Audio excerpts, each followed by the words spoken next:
लद्दाख की सियासत और लोकतंत्र की जद्दोजहद एक बार फिर चर्चा में है। पर्यावरणविद और समाज सेवी सोनम वांगचुक दिल्ली पहुंचे और न्यूज 18 से खास बातचीत में उन्होंने ये साफ कहा कि लोकतंत्र की बहाली और छठी अनुसूची की मांग पर अब आंदोलन तेज किया जाएगा। उनका कहना है कि अब तक की बातचीत सिर्फ छोटे मुद्दों तक सीमित रही है, जबकि असल सवाल अभी भी अनुत्तरित है, उनका कोई जवाब नहीं मिला है। दिल्ली पहुंचे सोनम वांगचुक ने न्यूज 18 से बातचीत करते हुए लोकतंत्र और अधिकारों की लड़ाई को दोहराया। उन्होंने कहा कि वो 100 बार भी दिल्ली आएंगे अगर लोकतंत्र के लिए आना पड़ा। उन्होंने ये भी बताया कि 10 सितंबर से आंदोलन को दोबारा शुरू किया जाएगा और लेह में सभी धर्मों के लोग प्रार्थना करेंगे कि शायद सत्ताधारी नेताओं को सही रास्ता दिखे। जी हाँ, थोड़ा बदकिस्मती ही कहूँगा कि जो शांतिपूर्ण माहौल में बातचीत का तरीका अपनाया है उसमें भी बहुत सुस्ती है। 2-3 महीने हुए बातचीत नहीं हुई। उम्मीद कर रहे हैं हम कोई कुछ और मांग नहीं कर रहे हैं, बातचीत ही मांग रहे हैं। तो ये अभी सुस्त पड़ा है, मगर क्योंकि अभी ये वो वक्त है जब लद्दाख की आवाम अपना हक मांगे, क्योंकि जमहूरियत में जब चुनाव आते हैं इंतखाब, तब लोगों की पास वो मौका होता है कि वो अपने लीडर से अपने हकों की मांग करें। और ये कोई नया हक नहीं है, वो जो वादा किया गया था 2020 में और 19 में अब पूरा करने का वक्त आया, क्योंकि अब 5 साल भी ख़त्म हुए और उसके बाद तो फिर नया सिलसिला शुरू होगा। तो ये ख़ात्मे से पहले लोग फैसला सुनना चाहते हैं कि आपने जो वादा किया, जो लिखा हुआ है, पहला बिंदु है, उस पर क्या कर रहे हैं। मगर यही बदकिस्मती है कि बहुत सुस्ती है, और ये सुस्ती लद्दाख से ज़्यादा जो रूलिंग पार्टी है उसे नुकसान करेगा, क्योंकि चुनाव में तो लोग वादों को देख के और क्या फैसला उतरा है उसे देख के वोट करेंगे। तो मैं उम्मीद करता हूँ इन सबको देखते हुए वो बातचीत में एंगेज करेंगे और जो मुनासिब हो वो करेंगे। वांगचुक ने यह भी आरोप लगाया है कि उन्हें लेह अपेक्स बॉडी से बाहर करने का दबाव बनाया जा रहा है। उनका कहना है कि अब तक जो बातचीत हुई है वो सिर्फ कम महत्वपूर्ण मुद्दों, कम जो इम्पॉर्टेंट इश्यूज है उन पर हुई है, जो इतने ज़्यादा प्रोबेबली उनके लिए इम्पॉर्टेंट नहीं है। उन्होंने कहा है कि छठी अनुसूची और लोकतंत्र की बहाली जैसे गंभीर विषयों पर कोई चर्चा नहीं की गई है।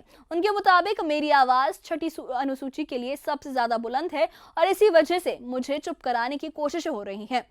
देखिए, जिस पदयात्रा की आप बात कर रहे हैं उसे ठीक 1 साल हुआ है। आज 8वां दिन था उस पदयात्रा का, जो लेह से निकली थी 1 महीने के लिए 1000 किलोमीटर की दिल्ली में अपनी मन की बात सुनाने के लिए। उसे 1 साल हुए, मगर लगभग वहीं की वहीं हो गई। हालांकि शुरुआत हुई बातचीत की, मगर आगे नहीं बढ़ पाया वो।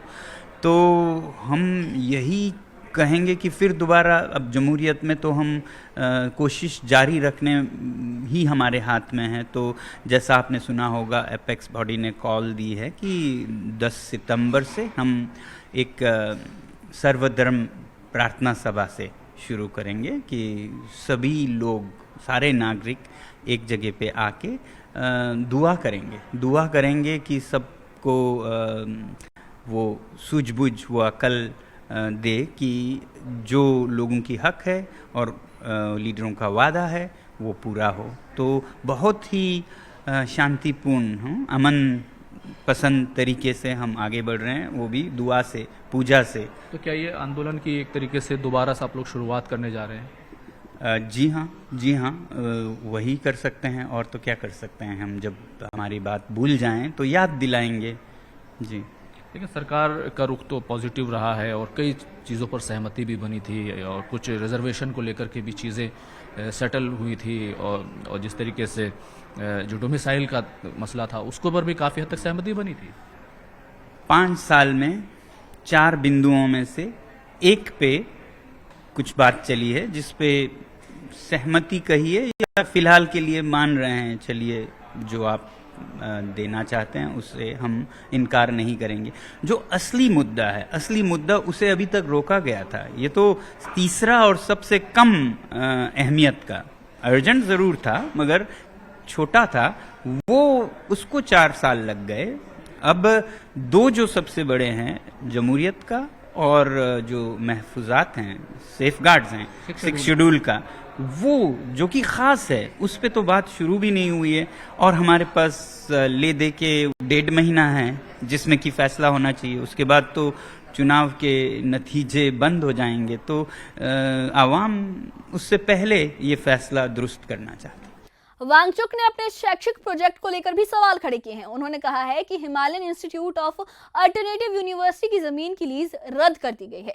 ये संस्थान लद्दाख के युवाओं को नई दिशा देने और नवाचार को बढ़ावा देने के लिए बनाया गया था। उनका ये सवाल है कि आखिरकार शिक्षा और विकास के रास्ते में रुकावट क्यों डाली जा रही है। देखिए, पहली बात तो ये MHA की तरफ से नहीं आया, ये लोकल हिल काउंसिल की तरफ से आया, क्योंकि हिल काउंसिल के पास ज़मीन है। तो हिल काउंसिल के CEO से आया कि आपके यूनिवर्सिटी का जो ज़मीन है वो वापस लिया जा रहा है, उस पर जो बना है उसे तोड़ा जाएगा। ये एक तरह से देखें तो ये हमारे मुहिम से नहीं जुड़ा है।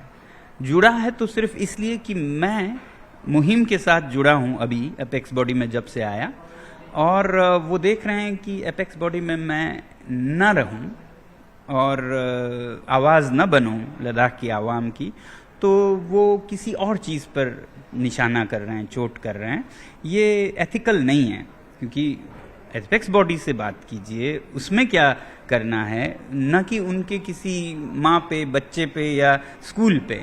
ये एक एथिकल काम नहीं है, मगर कर रहे हैं। क्योंकि इसी साल क्यों हो रहा है, आप देखेंगे कि जब जब 6 शेड्यूल की आवाज़ बुलंद होती है तब तब ये हमले होते हैं। पीछे भी आप रिकॉर्ड देखेंगे, जब जब मेरी आवाज़ 6 शेड्यूल की आवाज़ बनती है तो ये हमले होते हैं। और अभी तो खासकर जो मैं कह रहा हूँ, चुनाव आ रहे हैं, तो ऐसे में अपेक्स बॉडी में बातचीत करने कौन जाए। वो चाहते हैं कि ये हो वो ना हो। तो पहले तो अपेक्स बॉडी को डिक्टेशन देने लगे कि इसको रखो, इसको मत रखो। जब अपेक्स बॉडी ने कहा कि ऐसा हम नहीं करेंगे, जो रखेंगे वो हमारी मर्जी से होगी, तो वो रुख पर।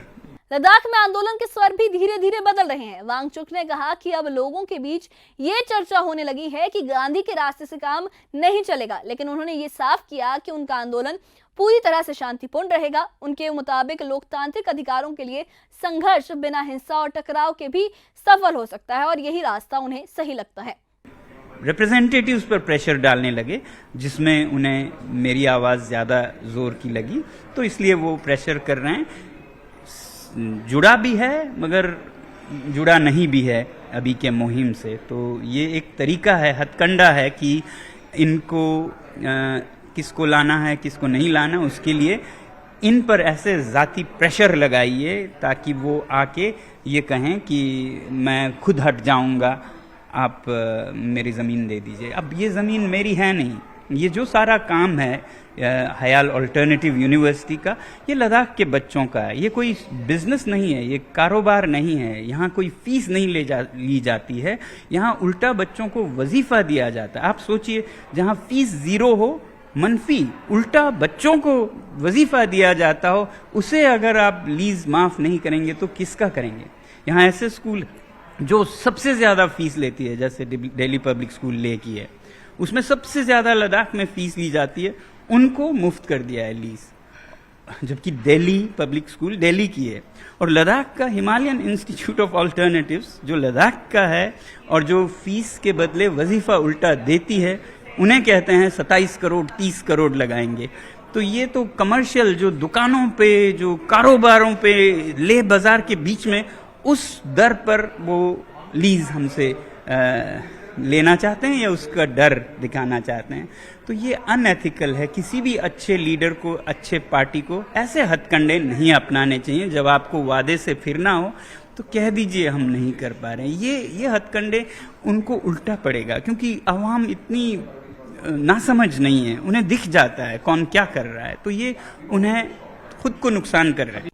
वांगचुक ने ये आगाह किया है कि चुनाव नजदीक है और इस समय बड़े बड़े वादों से लोगों को बहलाना सही नहीं होगा। उन्होंने कहा कि हमारे पास सिर्फ 1.5 महीना है और अगर चुनाव के दौरान चांद तारे देने की बात कही गई तो लोग गुमराह नहीं होंगे। लद्दाख की आवाज लगातार तेज होती जा रही है। लोकतंत्र की बहाली और 6ठी अनुसूची की मांग आंदोलन को नई दिशा दे रही है। आने वाले दिनों में ये संघर्ष किस मुकाम पर पहुंचेगा, सबकी नजर उसी पर टिकी रहेगी।